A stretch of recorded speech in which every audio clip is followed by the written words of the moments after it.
What will tactical voting do? How about this? Simple answer, quick answer.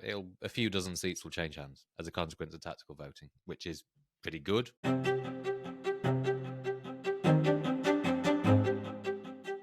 So let's rewind back to 1997, Tony Blair's Labour landslide, and he pulled away with 400 and something seats, with 40-something% of the vote. And by the way, just remind yourselves, Tony Blair's Labour Party underperformed the polls. He did worse than the polls, but mind you, the polls were showing Labour on like 50-something%. Anyway, Tony Blair came away with 400 and something seats, and of those, about 10 to 20, according to analysis at the time, was a consequence of people who were traditionally Lib Dem or traditionally for another party, a nationalist party, going to the Labour Party to beat the Tories.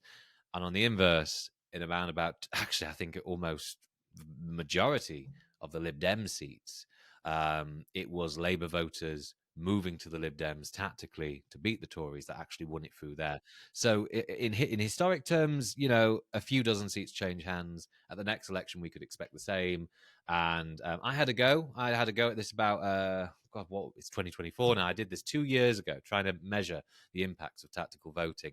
And it's similar now. If you assume that everyone who is prompted with the question, imagine this race was a tight fight between the Conservatives and insert Labour, Lib Dem, Green, whatever, the willingness from Lib Dem voters, Labour voters, Green voters to vote tactically is pretty significant. In the case of Labour voters, it's like half the Labour vote is willing to go to the Lib Dems.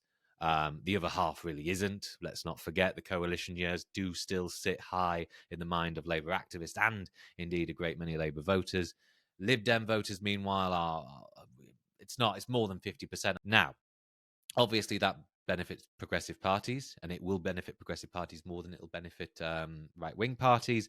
But there is something to consider, which is that reform apparently exists. We don't know by how much. The polls say they're up around about 8, 9, 10%. I have serious doubts about that for reasons I've explained before.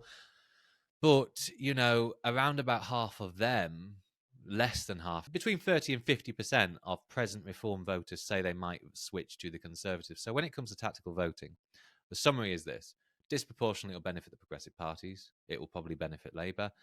In seat terms, it'll probably change around a few dozen seats, so 20, 30, 40 seats, which is, that's pretty significant, especially when you consider everyone's assuming the polls will narrow significantly soon. We don't know that for certain, but if they do, that means just add 40-something seats to the Labour and Liberal columns.